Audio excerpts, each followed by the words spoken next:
Dices, ¿escribir para qué? ¿Escribir desde dónde? En ese comienzo brutal del libro. Y te quería preguntar si, cuál es, desde dónde escribes en general y desde dónde tuviste que escribir en este caso en particular, en este libro de Nanetti. En el libro empieza con esas preguntas, ¿no? Que creo que debemos hacernos. Cualquier persona que se enfrenta a la escritura tiene que hacerse esas preguntas, ¿verdad? Y son preguntas que la mayor parte del tiempo carecen de respuesta, porque escribimos para qué, teniendo en cuenta además cuál es el destino de toda escritura, que es la desaparición, la nada, y ahí hay un ejemplo muy palpable, ¿no? La propia historia de Nanetti, la escritura y su escritura en el muro, ¿no? Como va degradándose y desapareciendo y convirtiéndose en arena y todo ese esfuerzo y toda esa vida volcada, ¿no? Sobre el muro acaba siendo nada, ¿no? Entonces, pero sin embargo escribimos, ¿no? Entonces, esa obsesión o esa necesidad imperiosa de escribir que tenemos los seres humanos y particularmente los escritores, merece por lo menos intentar acercarse a esa pregunta desde todos los ángulos posibles. Y escribir desde dónde, creo que esa es otra de las preguntas que debemos hacernos. Tenemos que ser conscientes, o en la medida de nuestras posibilidades, del lugar que ocupamos a la hora de escribir. Porque siempre escribimos desde una perspectiva que es la nuestra y que nos condiciona a la hora de mirar el mundo y por tanto también de contarlo. Y ese es el primer paso que yo creo que tiene que dar cualquier escritor, y es preguntarse desde dónde está escribiendo y si quiere escribir justamente desde ahí, ¿verdad? En mi caso, por ejemplo, a la hora de enfrentarme a la vida y a la obra de Nanetti, tenía que salirme un poco del lugar que ocupaba yo desde mi propia perspectiva, ¿no?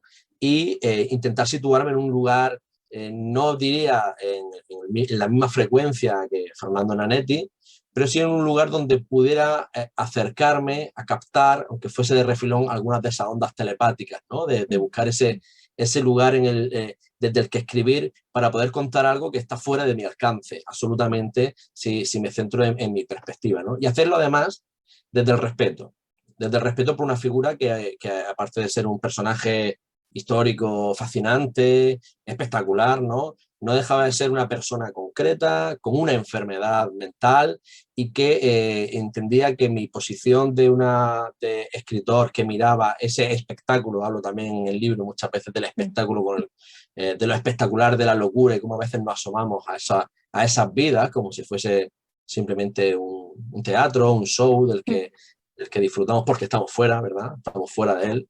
Pero creía que era necesario también encontrar ese equilibrio entre esa fascinación por el personaje y ese respeto por la persona, ¿no? Y por las personas que están en una circunstancia parecida. Eso es importante saber desde dónde escribe uno para poder también abrir esa perspectiva. Claro. Y ya que mencionas eso, justamente algo que a mí me maravilló es la indagación en el hombre más que en el espectacular poeta que haces en el libro. Y quería preguntarte cómo fue tu acercamiento a él y qué hubo de él que te atrajo tanto como para volcarte con esa sensibilidad a trabajar sobre su vida. Claro, lo he contado muchas veces, de cómo descubre uno la obra de Nanetti y a Nanetti. Eso fue en el año 2012, en una visita a la Galería Hall de Saint-Pierre, que está en París, una galería especializada en Art Brut. Yo soy aficionado al Art Brut, es un tipo de arte que me fascina desde hace muchísimo tiempo, porque son expresiones digamos, desprovistas de todo artificio cultural excesivo, se supone que están fuera de la academia, que están fuera del mercado, son expresiones radicales del alma humana, por decirlo de una manera un poco Qué pomposa, bonito ¿verdad? eso, sí, Sí. es tal Y cual. entonces, pues, cada vez que tenía la oportunidad de visitar París, uno de mis lugares fetiche era visitar esta galería. Y en el año 2012 había una exposición ahí que se llamaba Banditi del Arte, Bandidos del Arte, que era una exposición sobre artistas brut italianos.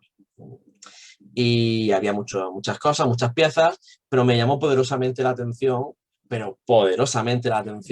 una pared que había ahí en la sala de exposiciones con una gran fotografía. La fotografía luego supe con el paso del tiempo que era de Piernello Manoni, del cual hay un par de fotografías también en el libro que hemos sacado con Jekyll and Jill, y del que también se habla, ¿no?, en el libro.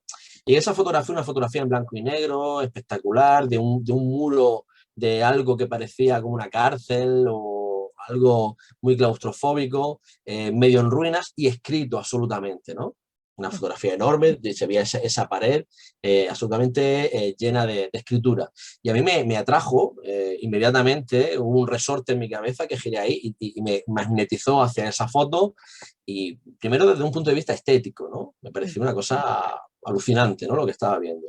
Pero luego cuando ya empiezo a leer la cartela de la obra, ¿no?, esta explicación que te van poniendo siempre en los museos sobre de qué va eso que estás viendo, ahí de repente es como estas ocasiones en la vida, ¿no?, en la que notas cómo se va quemando un cable de tu cerebro y dices, esto es irrecuperable ya, aquí ha pasado algo y hay que resolverlo, ¿verdad?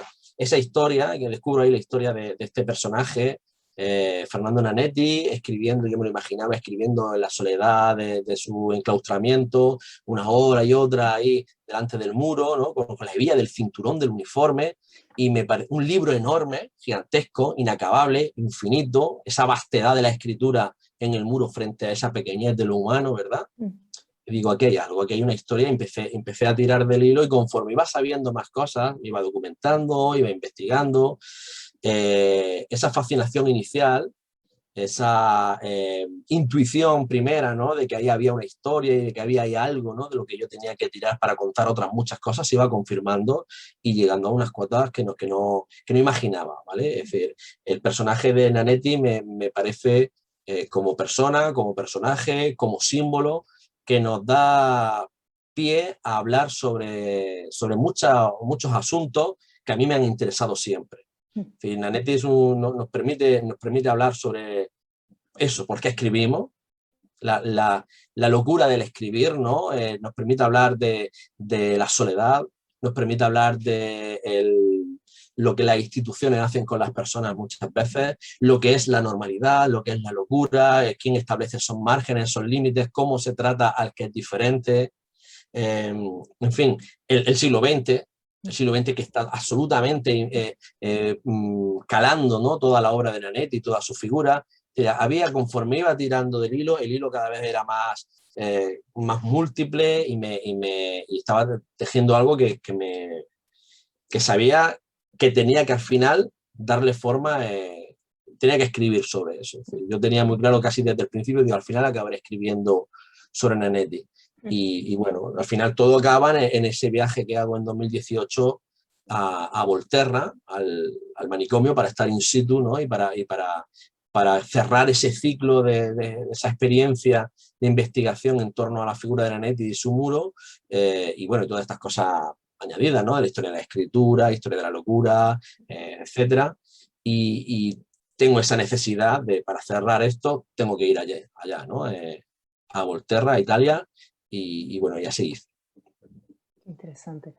Y justamente hablas de los muchos hilos que hay en el libro, porque no solo trabajas sobre el personaje, sino que tratas el tema de la salud pública, tratas el tema de la sanidad mental en esa época, ¿no? Y me interesaría saber cuál es tu relación con ese tema, qué te atrae de esa época a nivel, en este aspecto, ¿no? Desde lo que es la salud mental, sobre todo. Si Bien, ya habías creo... trabajado sobre él o, bueno, en fin, Sí, que me sí, sí, cuentes sí, un poco sí, tu sí. relación. De acuerdo. A ver, evidentemente hablo en el libro también, ¿no?, de ese virus romántico, entendiendo el romanticismo como ese movimiento cultural, ¿verdad?, que final del siglo XVIII, del siglo XIX, que de alguna forma es la raíz sobre la que crece el árbol de la cultura contemporánea, ¿no? Hay muchas cosas que realmente brotan de ahí y que nos constituyen nuestros gustos estéticos, nuestra forma de mirar el mundo también. Hay algo en esta fascinación que tenemos muchas personas por esas vidas llevadas al límite, ese asomarse al abismo, ¿verdad? Que también es mirar esas vidas destruidas, ese saber que podríamos ser nosotros cualquiera de esas personas, ¿verdad? Porque muchas veces nos cruzamos por la calle con gente que, digamos, ha perdido la cabeza, lo ha perdido todo, y esa persona no nació así, no estaba ya desarraigada de la sociedad y expulsada desde el principio, o sea, ha tenido un proceso en el cual, ¿por qué no? No hemos podido ver envueltos cada uno de nosotros en un momento determinado. Entonces hay ese interés, digamos, romántico por este asunto, esa fascinación por lo diferente, que lo he tocado ya en otros libros anteriores, sobre todo en Yosotros, que es un libro que saqué en el año 2015 en Caballo de Troya, donde hablo de diferentes personajes también, es decir, es como mucho más plural, ¿no? En ese sentido, es decir, en la canción de Nof 4 me centro sobre todo en Fernando Nanetti, aunque hay otros personajes que asoman por ahí, pero en Nosotros hay muchos otros personajes, algunos también relacionados con el art brut, por cierto, ¿no? Entonces siempre había un interés por mi parte en este sentido, ¿no? Y en cómo, investigando sobre estos asuntos de la salud mental a nivel histórico, de estos personajes tan, digamos, radicales, ¿no? En su concepción individual de estar en el mundo, pues, bueno, pues acaba llegando uno a la conclusión muy evidente de que la idea del loco y la idea de la locura es una construcción cultural que ha ido evolucionando a lo largo del tiempo. Estos personajes y eso que lo que entendemos por locura, igual que lo que entendemos por arte, ¿no? Que aquí intento establecer también esas conexiones entre el artista, el loco, entre la creación y el delirio, ¿verdad? Pues ha sufrido una evolución histórica y que ahora mismo, evidentemente, nuestra manera de acercarnos a estos fenómenos tiene, por un lado, la realidad, digamos, clínica y social, ¿no? Es decir, lo que es cómo la medicina estipula ahora mismo que son los enfermos mentales, cómo son sus tratamientos, esas categorías que se establecen de distintas enfermedades, esa cierta conciencia que afortunadamente hay, quiero pensar que cada vez más, por lo menos en las instituciones médicas, ¿no? Con respecto a cómo hay que tratar a estas personas y cómo deben ser integradas en la sociedad, etcétera. Ahora se está discutiendo mucho, por ejemplo, en España se ha presentado hace poco el proyecto de ley para abrir, digamos, el derecho a una salud mental desde la sanidad pública, etcétera. Este es un debate que está ahí, ¿verdad? Pero todo eso es fruto de una evolución histórica que no siempre ha sido el enfermo mental tratado ni siquiera como enfermo mental y, por supuesto, con la misma benevolencia, digamos, de esta manera, como se le puede estar considerando hoy en día.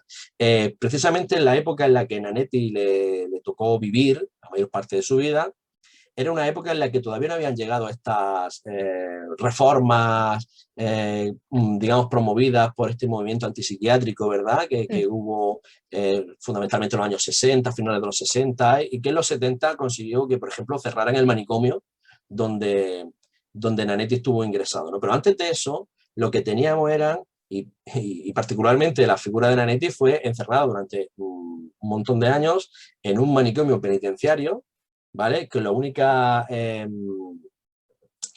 tratamiento que tenía, la única terapia a la que era sometido, era una disciplina casi carcelaria, con un atiborramiento de pastillas, digamos, una cárcel química, una prisión química, ¿no? Como venía a decir Foucault sobre este tipo de tratamientos y tal. Y estamos hablando de la época de los electroshock, estamos hablando de una forma muy agresiva y poco dada, digamos, la recuperación o la integración de estos enfermos en la vida normal, ¿verdad?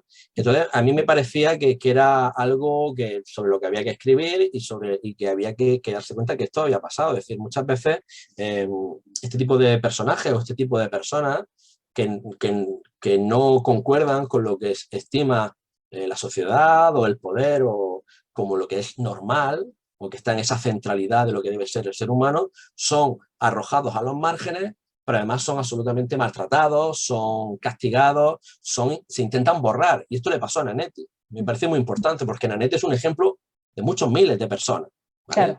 Claro. Que intentaron borrarlo. Es decir, no concordaba con lo que debía ser un ciudadano italiano de esa época, tenía su enfermedad y tal, y lo intentan aniquilar como ser humano. Las instituciones lo maltratan, lo torturan y lo intentan borrar. Y frente a eso, y es lo que me parece fascinante de esta historia, él encuentra una estrategia para sobrevivir a todo esto. Él encuentra una fórmula para que ese borrado no se cometa. Si me quieren borrar, yo me voy a escribir sobre el muro, ¿verdad?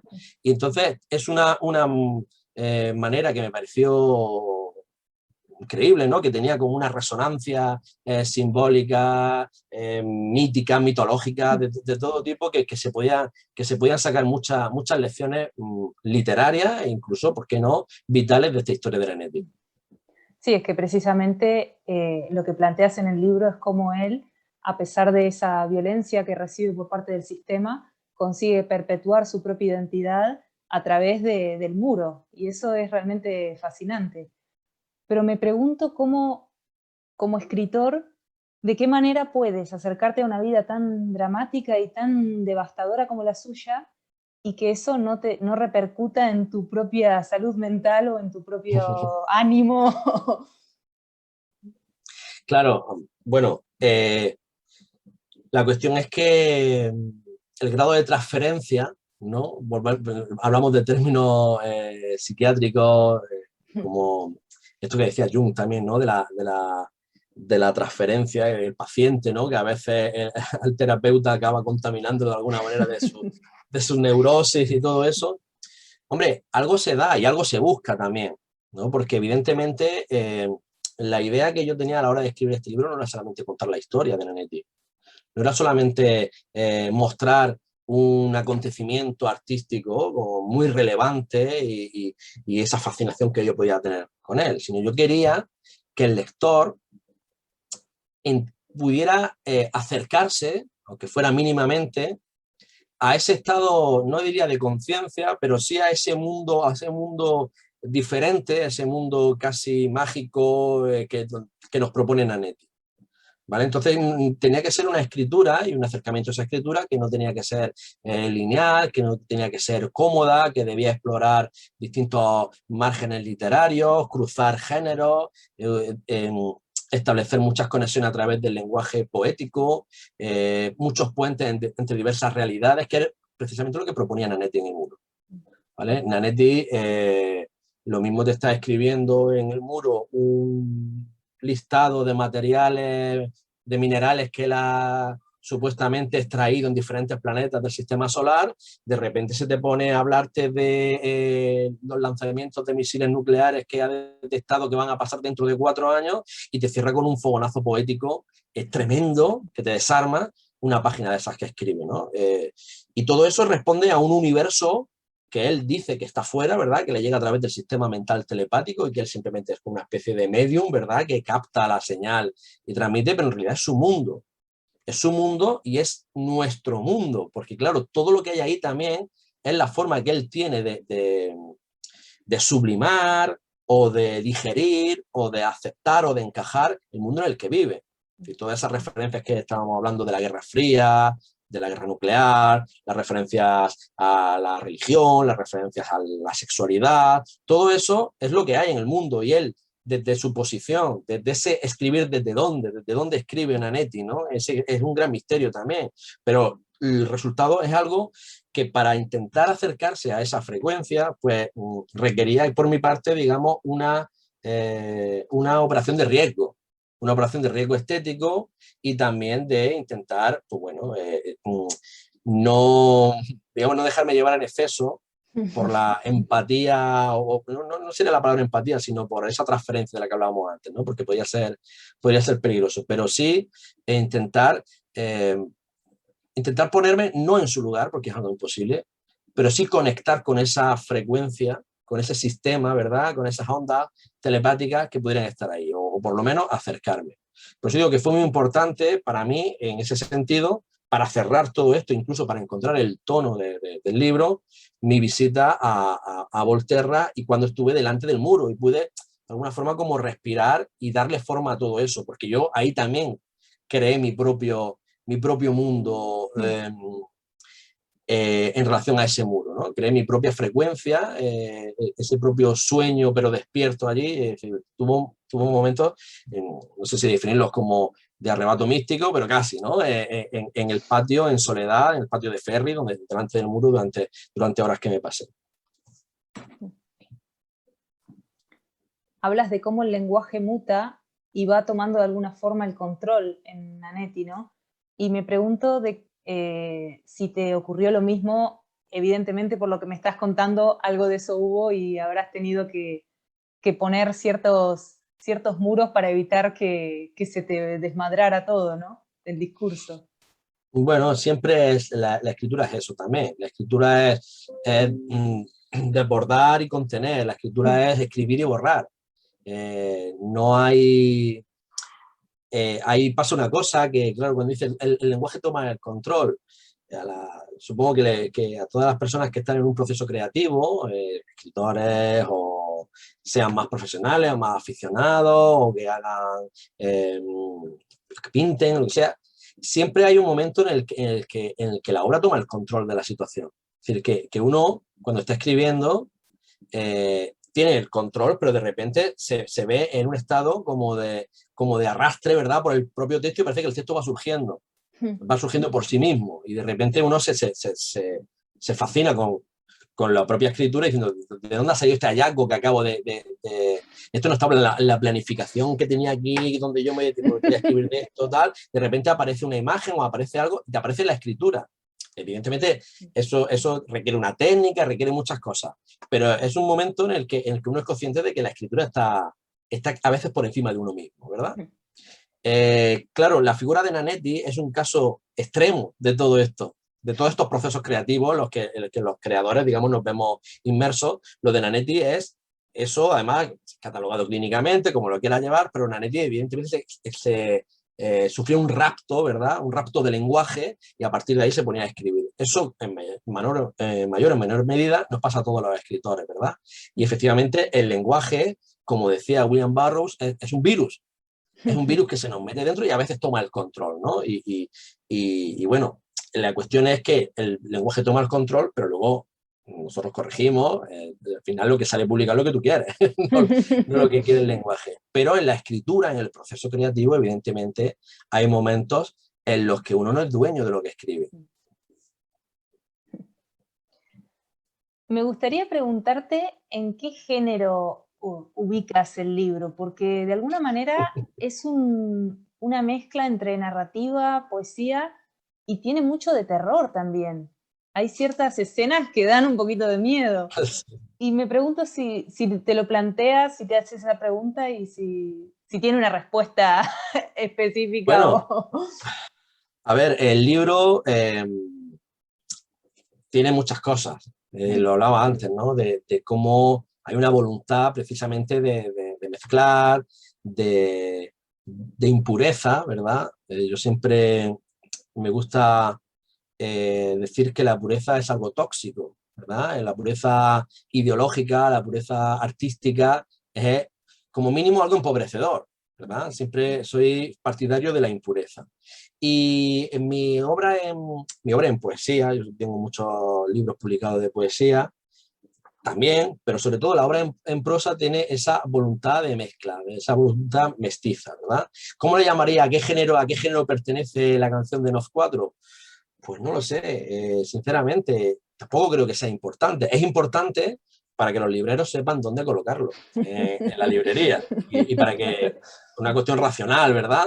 Es importante también para los críticos, porque los críticos muchas veces dicen, pues, sección de narrativa, relato corto, novela, ensayo, poesía, no ficción. En ninguna de esas categorías encaja realmente mi libro, lo cual también es una dificultad, ¿no? Para poder vender el libro. Pero bueno, es lo que hay. Sin embargo, no encaja en ninguna, pero encaja en todas también. Porque en la canción de Nos 4 evidentemente hay una línea narrativa muy clara, hay una biografía. Hay momentos de intensidad poética y de fragmentos que son claramente poemas en prosa incardinados en esa narrativa. Hay una voluntad ensayística también. Hay una novela, hay muchos elementos, y dentro de lo que sería la narrativa propiamente dicha, pues también está desde la ciencia ficción, a la fantasía, a la biografía, como he dicho antes. Hay momentos de terror, como no puede ser de otra manera, ¿verdad? Con el material que estamos trabajando. Entonces, ¿qué etiqueta le ponemos? Pues quizás este no sea mi trabajo, yo bastante he tenido con escribirlo, entonces eso es lo que os corresponde a la crítica, ¿no? Hacer. Está muy bien. Quitarte el problema de encima. Claro, bastante tengo ya con haber escrito para preocuparme de qué nombre le va a poner. Bueno, insisto que esto es una decisión propia de quiero escribir de esta manera. Aquí en la contraportada del libro se habla de que, dice, profundiza en la idea y formas mestizas que hay que desarrollar en otros libros y tal. Pues quizás esa es la palabra mestizo, la palabra impuro, la palabra híbrido, ¿no? Sería lo que un poco podría acercarse a estos artefactos que escribo. Uno de los fragmentos dice, la lengua del muerto de fuego. Y al igual que muchos otros de los versos me hacen pensar en la poesía del superrealismo. Hay muchas imágenes que están totalmente descolgadas de alguna forma. Y lo de las torres de electricidad también me hace pensar en lo maravilloso, en el superrealismo, ¿no? Esa idea de que hay algo por encima que transmite el mensaje. Y me gustaría conocer tu opinión al respecto de esto, si lo habías visto así o... Bueno, evidentemente, cuando yo te comentaba al principio de la entrevista que hablaba de esas raíces en las que yo me inserto, soy consciente de ese desde dónde miro, ¿verdad? De ese virus romántico. Ese virus romántico se ha ido transformando y evolucionando, esa raíz ha ido creciendo en diferentes ramas, y una de las más importantes, de las más señaladas y de las más exitosas y de las más fecundas ha sido el surrealismo, precisamente, ¿no? Y claro, yo soy hijo del surrealismo también, de varios de mis artistas favoritos, sobre todo de más joven. Por ejemplo, la fascinación que tenía por Magritte era una cosa tremenda, ¿no? Me parece que hay mucho discurso, ¿no?, detrás de las obras de Magritte, por ejemplo, pero de otros artistas también, la fotografía de Man Ray, las películas de Buñuel, etcétera, y por supuesto la poesía. Es decir, en mi educación literaria el surrealismo es capital. Yo vengo de la poesía. Y mi libro fetiche en cuanto a, digamos, como referencia que más me ha influido de todos los que he leído jamás es Poeta en Nueva York, que es ese surrealismo hispano, ¿verdad?, que es distinto del francés, quizás como más pensado y tal, pero que esas imágenes sorprendentes y ese acercarse a tocar con la punta de los dedos también lo imposible, el inconsciente, ya sea el inconsciente individual o el colectivo, si nos ponemos, y Nanetti es una expresión de eso. ¿Qué es lo que hace Nanetti? ¿Dónde está el sistema mental telepático al cual Nanetti, como el que sintoniza Nanetti? Está dentro de él, lógicamente, ¿no? Podríamos, en el libro se especula, ¿no?, de una manera literaria con que podrían ser otras muchas cosas, ¿verdad?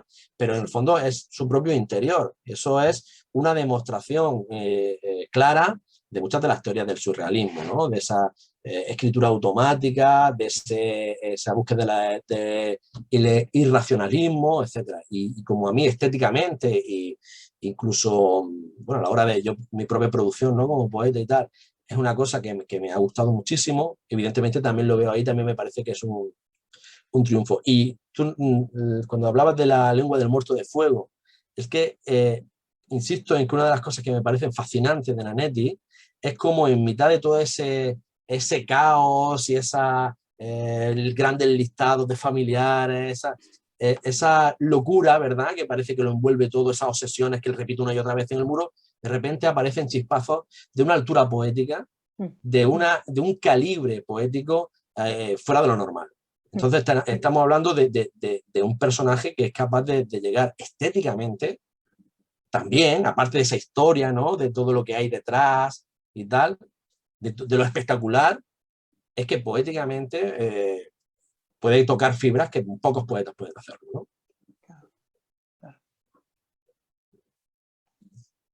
¿Y crees que es, o que era, mejor dicho, inevitable una vida tan triste y tan dramática para poder ser un poeta de semejante calibre?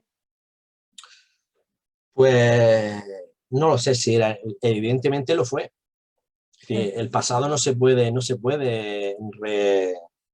rebobinar, ¿verdad? Y ahora, evidentemente lo fue, pero lo fascinante, y estoy repitiendo mucho la palabra fascinante porque creo que hay algo en mi acercamiento a Nanetti, sobre todo lo que ha primado desde el principio es la fascinación por todo el asunto, ¿no? Pero hay algo que me parece muy importante cuando hablas de, para ser un poeta de ese calibre, que pasa con Nanetti y que pasa con lo que son los creadores que podemos catalogar dentro del art brut, ¿no? Estos individuos que crean que tienen enfermedades mentales y que crean por la necesidad de hacer, de crear, en el caso de Nanetti, de escribir. Pero él no está creando arte, él no está creando poesía, no está haciendo poesía, la poesía la veo yo después, la poesía la ves tú. Cuando compruebas que la lengua del muerto de fuego es algo que dices, madre mía, esto aquí me está diciendo cosas en un idioma que me sacude, ¿verdad? Nanetti lo único que tiene era la necesidad de escribir. Y para esa necesidad, igual que otros artistas del art brut, quizá el más conocido de todos es Adolf Wolfli, ¿no? Que tengo ahí detrás, ¿no? Un grabado suyo. Pues este es espectacular lo que hacía. Pero Wolfli, cuando terminaba una pintura, perfectamente podía usarla para limpiarse los mocos. Les daba igual. A estos artistas, que no son artistas, les da igual su obra. Lo que les interesa es crear, ¿verdad? Crear y el acto creativo puro del momento. Y entonces, pues no había ahí un interés por la poesía. A Nanetti le daba igual que el muro se cayera o no. Durante un tiempo, fragmentos que él había escrito los volvieron a revocar con masa, ¿no? Arreglaron las paredes y él volvía a escribir encima. Porque le daba igual lo que había escrito, lo que necesitaba era escribir más, ¿verdad? Tu relación con la escritura en el presente, ¿no? Claro, es presente puro. Es el acto creativo desnudo incluso del tiempo. Me parece que hay mucho, y se da en Nanetti, se da bueno, conforme se ha ido estudiando, ¿verdad? Estos artistas del arte outsider o del art bruto, como queramos llamarlo, pues se da esta circunstancia. Lo cual también es una elección, ¿no? Porque hay una doble elección relacionada con el tiempo que nos da a los creadores la historia de Nanetti.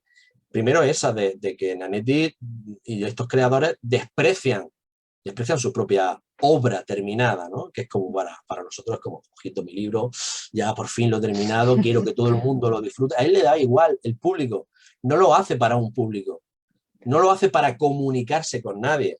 Es una cuestión individual propia, solipsista, de alguna forma, y evidentemente una estrategia de supervivencia, ¿vale? Y lo segundo, la segunda lección, adelantábamos antes, es que el muro de Nanetti se está destruyendo. Y es una constatación de lo que nos va a pasar a cualquier creación que hagamos, esa voluntad que tenemos muchas veces los escritores o los artistas de eternidad, de falsa eternidad, ¿no? De yo quiero perdurar, ¿verdad? En el tiempo, para eso escribo, para eso se escribe también. ¿Para qué escribir? Pues muchas veces se escribe para perdurar. Y efectivamente muchos escritos antiguos perduran, pero el futuro de todos los escritos, el futuro de todo lo humano es la nada. Igual que el muro de Nanetti, ¿no? Entonces nos pone en nuestro sitio. La historia de Nanetti nos pone en nuestro sitio y nos baja un poco los humos también. De alguna forma, porque para él la escritura era, como dices, escribir en el muro le sirvió para sobrevivir. De alguna forma, como decías, es el presente, es el trabajar hoy para pasar este día, ¿no? De alguna manera. Sí, sí. Y era lo digo también en varias partes del libro, y me parece que es bastante preciso, frente a ese intento de borrado, ese intento de desaparecerlo, ¿verdad? Frente a ese esfuerzo continuo que hay por parte de la sociedad, del mundo, por desalojarlo del propio mundo, la escritura en el muro es una afirmación de su propia existencia. Él viene a escribir ahí para decir, aquí estoy, soy yo, ¿no? Es un grito de alguna forma, ¿no? Y el grito siempre es algo efímero, ¿verdad? Algo visceral. Y se trata de eso también. Y para ti, la escritura, ¿cuál es tu forma de relacionarte con ella? Y al margen de este libro en general, digo, ¿cómo ves la creación poética? Bueno, es esa pregunta que, fíjate que empiezo el propio libro de la canción de Nof 4, empiezo preguntándome eso, escribir para qué, ¿verdad? Eh, la verdad es que no sabría decirte, porque hay una mezcla de muchas cosas, ¿verdad? Está, evidentemente está la vanidad, está esa sensación adictiva que tiene uno, mucho, como te he dicho antes, ¿no? Que está escribiendo y de repente siente ese rapto y hay hallazgos que se le... y lo tiene delante, eso es muy bonito de vivir, ¿verdad? Está, por supuesto, luego el compartir con gente, el descubrir cosas, pero bueno, todo eso al final no deja de ser una mezcla un poco rara que no sé muy bien hacia dónde lleva. Lo que sí tengo claro, y eso es una que muchos escritores que conozco también pues, dicen, bueno, pues es que no sé por qué tengo que escribir, pero tengo que escribir, ¿no? Y eso también hay un intento de buscar esa respuesta, ¿no? O intentar sondearla en el libro de la canción de los cuatro. Nanetti, ¿por qué escribía Nanetti? ¿Para qué escribía Nanetti? ¿Desde dónde escribía Nanetti? Cambiamos Nanetti por Raúl Quinto o por cualquier otro escritor. Pues realmente al final no terminamos de saberlo. Lo que sí sabemos es que no tenemos más remedio que hacerlo. Claro. Y me pregunto, y te pregunto, ¿cómo se puede escribir a partir de ahora, después de escarbar en la vida fascinante de este personaje? ¿Hacia dónde derivará tu escritura? Bueno, ha derivado ya. Ha derivado ya. Ha derivado ya. Después de este libro lo terminé de escribir hace 3 años. Es decir, en 2018 es cuando hago ese viaje a Volterra y a continuación a la vuelta me pongo a escribir y unos cuantos meses lo termino. Después de esto he escrito un par de cosas más. Una ya ha salido, que es un cuaderno, no tengo aquí ningún ejemplar, pero bueno, un cuaderno de poemas llamado Sola, que es un cuaderno que saca en la Bella Varsovia, que parte de una... Si me permite, voy a coger un Sí, sí, ejemplar. por supuesto. Este es este librito, ¿vale? Que es un cuadernito de poemas muy, muy pequeñito, ¿verdad? Publicado por la Bella Varsovia a finales del año pasado y que parte de un cuento muy pequeñito que rescató Borges y Bioy Casares en aquella antología de la literatura fantástica que publicaron hace mucho tiempo, ¿verdad? Y que es de Thomas Bailey Aldrich y que dice así el relato. Una mujer está sentada sola en su casa. Sabe que no hay nadie más en el mundo. Todos los otros seres han muerto. Golpean a la puerta. A raíz de ese pequeño relato, escribo una serie de poemas un poco para ver qué ha pasado ahí, ¿no? Y esto lo publiqué, lo escribí después de haber escrito lo de Nof 4 y luego tengo otro libro por ahí en prosa que, bueno, eso ya habrá tiempo y momentos de darle salida y hablar de él, porque ahora estamos con Fernando Nanetti. Bueno, pero veo que no has parado. No, claro, ahora mismo sí estoy parado, pero claro, tengo cosas en el... Estoy parado a la hora de escribir, pero no paro porque soy una persona de documentarme mucho, de encontrar rarezas por ahí que luego sé que me van a servir para mis libros. Entonces, estoy en ese proceso un poco no diría de barbecho, pero sí quizás de acumulación, ¿no? de pequeños fragmentos que veremos a ver dónde me acaban llevando en el futuro. Qué bueno. Bueno, conseguiré ese de la Bella Varsovia y estaré atenta a lo que publiques. Y te Muy agradezco bien. muchísimo por este rato, la verdad es que es muy interesante charlar contigo porque sabes mucho y además porque este libro no solo se nota muy bien documentado, sino que está escrito con una sensibilidad que a veces falta un poquito en la no ficción. Así que te agradezco por eso también. Pues muchas gracias a ti, ha sido, vamos, un placer, he estado muy a gusto y espero que bueno, no sea la última vez que charlemos. Claro que no.